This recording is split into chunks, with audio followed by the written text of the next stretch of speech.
భద్రాద్రి కొత్తగూడెం జిల్లా ఇల్లందు పట్టణంలో Yellandu MLA camp కార్యాలయం నందు ఎమ్మెల్యే కోరం కనకయ్య చేతుల మీదుగా చెక్కులు పంపిణీ మరియు కళ్యాణ లక్ష్మి షాదీ ముబారక్ చెక్కులు పంపిణీ చేయడం జరిగింది.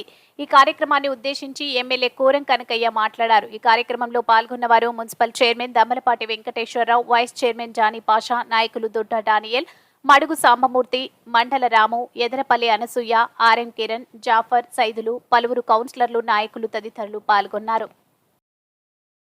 గా ఉండాలని చెప్పేసి ప్రవేశపెట్టినటువంటి యొక్క సీఎంఆర్ఎఫ్ చెక్కుల పంపిణీ కార్యక్రమం గతంలో ఎన్నో రకాలుగా ఎన్నో ఇబ్బందులు పడ్డటువంటి పరిస్థితులు ఉన్నాయి.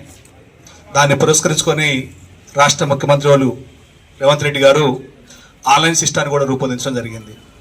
ఎవరు కూడా మధ్యలో ఉండొద్దు, డైరెక్ట్గా లబ్ధిదారుడు గౌరవ శాసనసభ్యులు సమక్షంలో మాత్రమే ఈ యొక్క కార్యక్రమం జరగాలని చెప్పేసి, నిష్పక్షపాతంగా ఉండాలని చెప్పేసి ఈ కార్యక్రమం చేపట్టడం చాలా సంతోషదాయకం. భవిష్యత్తులో ఎటువంటి ఇబ్బందులు కలగకుండా డైరెక్ట్గా ఆన్లైన్ చెక్ ద్వారానే అకౌంట్లో పడే విధంగా కూడా రాష్ట్ర ప్రభుత్వం ప్రయత్నం చేస్తూ ఉంది. కాబట్టి వారికి మనం చేదోడు వాదోడుగా ఇక్కడ ఉన్నటువంటి నాయకత్వాన్ని కూడా చిన్న మనవి. ఎందుకంటే ఎన్నో ఆశలతోటి వాళ్ళు అనారోగ్యానికి గురై హాస్పిటల్ పాలై 3-4 లక్షల రూపాయలు ఖర్చు పెట్టినప్పుడు మాకు 70% వస్తాయి, 80% వస్తాయి, 2 లక్షలు 3 లక్షలు అని చెప్పి ఎన్నో ఆశలతో ఇక్కడికి వస్తారు.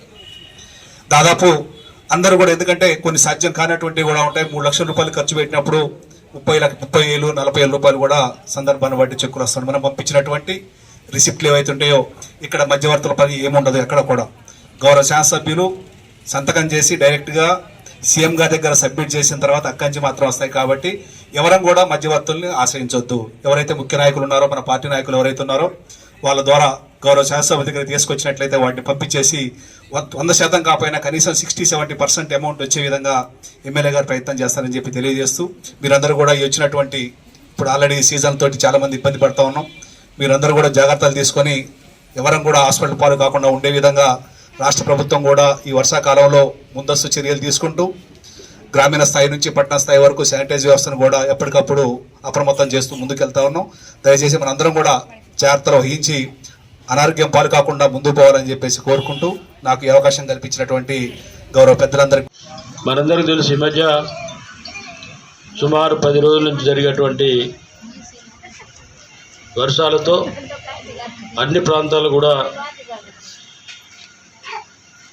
ఖమ్మం జిల్లా, అదేవిధంగా మైబాద్ జిల్లా, అంటే ఇప్పుడు మైబాద్ జిల్లా నుంచి వచ్చాయి. ఇప్పుడు ఆ ప్రాంతాల్లో కూడా పంట నష్టంతో పాటు కొన్ని ఇళ్ళు కూడా నష్టపోయినటువంటి కుటుంబాలు చాలా ఉన్నాయి.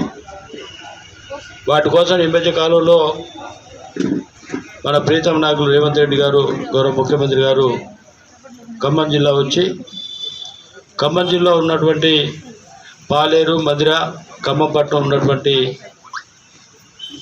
మునిగినటువంటి ప్రాంతాలను కూడా పరిశీలించి వారికి కావాల్సినటువంటి మరి సహాయ సహకారం అందించి, దాంతోపాటు మహబూబాబాద్ జిల్లాలో ఉన్నటువంటి ప్రాంతాల్లో కూడా మరి చాలా గ్రామాలను తిరిగి అక్కడ కూడా రివ్యూ మీటింగ్ పెట్టి సహాయ సహకారం అందించే విధంగా ప్రభుత్వం చర్యలు చేపడదని చెప్పి వెళ్ళినటువంటి పరిస్థితి ఇక్కడ కనపడుతుంది. అయినా సరే ఏదైతే ముఖ్యమంత్రి గారు ఇచ్చినటువంటి ఆదేశాల మేరకు ఎన్ని ఇబ్బందులు వచ్చినా కూడా కళ్యాణ లక్ష్మితో పాటు ముఖ్యమంత్రి సహాయ నిధి ద్వారా ఇచ్చేటువంటి ఈ మరి డబ్బులు చెక్కులు ఇచ్చే కార్యక్రమాన్ని కూడా మనం మరి తీసుకోవడం చాలా సంతోషంగా భావిస్తూ ఉన్నా. గతంలో కూడా గత ప్రభుత్వంతో పాటు స్వర్గీయ రాజశేఖర్ గారు ఉన్నప్పటి నుంచే ఈ ఆరోగ్యశ్రీతో పాటు ఆరోగ్యశ్రీ అందుబాటులో ఉండేటువంటి వారికి కూడా ఈ సీఎంఆర్ఎఫ్ ద్వారా మరి చెక్కులు ఇచ్చే కార్యక్రమాన్ని కూడా అప్పటించే మనం ప్రవేశపెట్టింది ఆ ప్రభుత్వమే. అది మరి కంటిన్యూగా అన్ని ఏ ప్రభుత్వం మారినా కూడా ఇచ్చే కార్యక్రమాన్ని కూడా మరి తీసుకుంటా ఉన్నాం. అందరూ కూడా ఒకటే విజ్ఞప్తి, మరి ఈ వర్షాకాలం ఉన్నటువంటి లోతట్టు ప్రాంతాలు ఎవరైనా ఉంటే వారు కూడా జాగ్రత్తగా ఉండి మరి ఎలాంటి అపాయం లేకుండా, ప్రాణ నష్టం లేకుండా మరి కొద్ది రోజుల క్రితం నుంచి జరిగేటువంటి వర్షాలకు ఇబ్బంది లేకుండా పరిహారం చేస్తూ ఉన్నాం. ఇక ముందు కూడా మరి జాగ్రత్త చూసి సహాయక చర్యలు తీసుకోవడానికి మరి కాంగ్రెస్ కార్యకర్తలతో పాటు ఆ ప్రాంతంలో ఉన్నటువంటి యువత మొత్తం కూడా అప్రమత్తంగా ఉండి వారికి సహాయ సహకారాలు అందించే విధంగా ప్రయత్నం చేయాలని చెప్పి విజ్ఞప్తి చేస్తూ ఈ చెక్కుల కార్యక్రమాన్ని మరి ముందుగా మరి చాలా రోజుల చెక్కులు వచ్చి వీటిని ఆన్లైన్ ద్వారా చేయాలని చెప్పి ఒక ఆలోచనతో ప్రభుత్వం నిర్ణయం తీసుకోవడం జరిగింది. వాటిని మళ్ళీ తిరిగి అన్ని చెక్కులు వచ్చిన చెక్కులన్నీ ఆన్లైన్ చేసి మరి ఈరోజు ఇవ్వడం జరుగుతూ ఉంది. కానీ దయచేసి అందరూ కూడా చెక్కులు తీసుకువెళ్ళాలని విజ్ఞప్తి చేస్తూ ఉన్నాం.